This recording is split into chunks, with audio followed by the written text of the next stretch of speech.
What's up, guys? Welcome to another video, and today we are reviewing Shazam 2. And I would want to apologize for, the reason why this review took so long to make was because I didn't go to the theater to watch it, and as a result, and because of, all the reviews about it took me,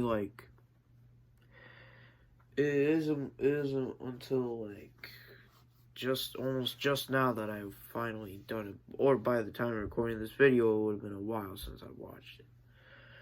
But yeah, I just want to apologize for making, I should never make false promises like that, but maybe I did, but either way, Shazam 2, sorry the review came a bit late, but it's here anyway.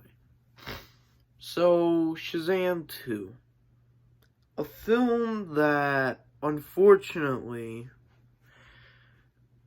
flopped so hard. It was a film that, unfortunately, flopped so bad that it went to streaming less than a month later. That is actually pretty sad. But what I thought of it, because we'll get over that later on in this video, but what I thought of this movie, I thought it was just average. It was just a nice family movie, because at the end of the day, that's what it is. It's essentially a family movie, but to me, some people are feeling the superhero fatigue. Now, this isn't just superhero fatigue. It's just we're sick and tired of seeing the same thing over and over and over and over again. It'll get boring after a while. And the best thing I hope is because after seeing this, I think I'm done with Shazam, because I thought that first movie was charming. This one just wasn't as good as the first one, though. And, first of all, the villains were just generic. They're probably the most forgettable villains I've probably ever seen. And Zachary Levi here, he felt like a man-child literally throughout the entire film. And Billy Batson, who was, the kid, he gets completely sidelined in this movie. When you see him, in real life, right? You see him, without the Shazam suit, he's suddenly super mature or something, but when he turns to Shazam, he's suddenly, I guess he's suddenly, super immature all of a sudden. It's as if the two are two completely different characters, honestly. So, and literally the constant Wonder Woman references in here. It's basically implied that Shazam here, technically is a crush on Wonder Woman. I can't laugh at that because I don't blame him. I honestly don't blame him. That's all I could say on that one.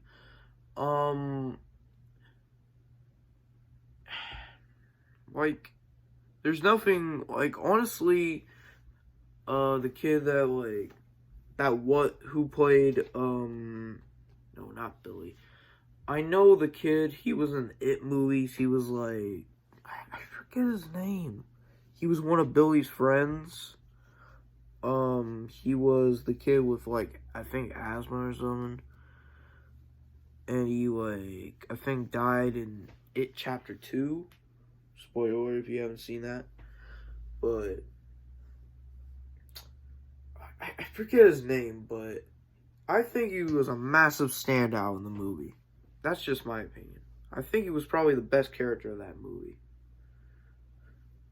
And personally,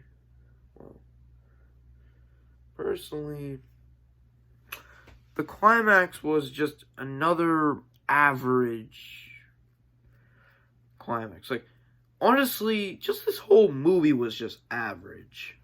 Like, I understand why people didn't want to see this, because there's no point, because the DC's going to be rebooted. Because this year is essentially the last year, or 2023 is the last year for DC EU films. And at this point, man, release them all. Just release them all at this point. And just get it over with. Alright?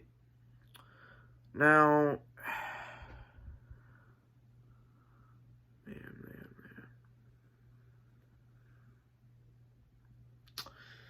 and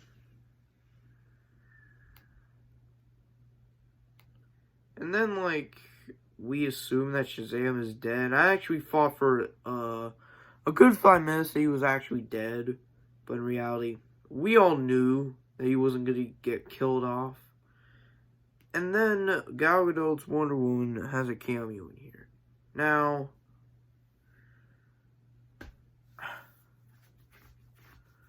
first of all, I think the marketing for this movie was absolutely atrocious. Like, this is what the one thing I hate about marketing nowadays, is that all they do is make the movie look bad. It makes it look generic. Okay? Because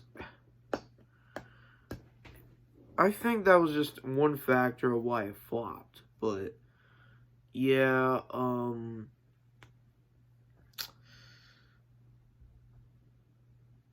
apparently that wasn't actually Gal Gadot on the set. Apparently that was completely deep faked, apparently.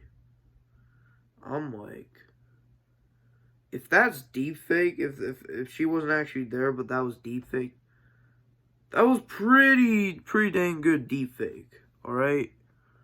That was pretty dang good. Like, seriously. Like, that is such great deep fake. I can't say it enough, because that is pretty good deep fake. But and then let's talk about the 2 post-credit scenes. The first post-credit scene has Amanda Waller's people from Suicide Squad and Peacemaker, and they try to recruit Shazam to the Justice Society. And they literally said, Avengers. No. Shazam, that name's already been taken by Marvel, okay? No. And obviously, I guess he isn't in the Justice Society, I guess. And just literally says, man, I want to be on Wonder Woman's team.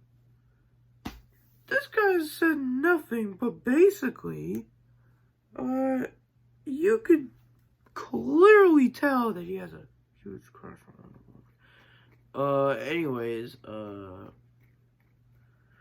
what I thought of it. And then the second post-credit scene has the villain from the first movie. Because, listen, the first post-credit scene, what I just thought was just there. And the second post-credit scene had the villain from the first movie just being in jail.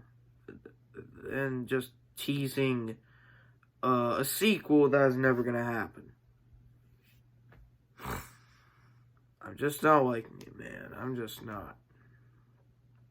Like, really?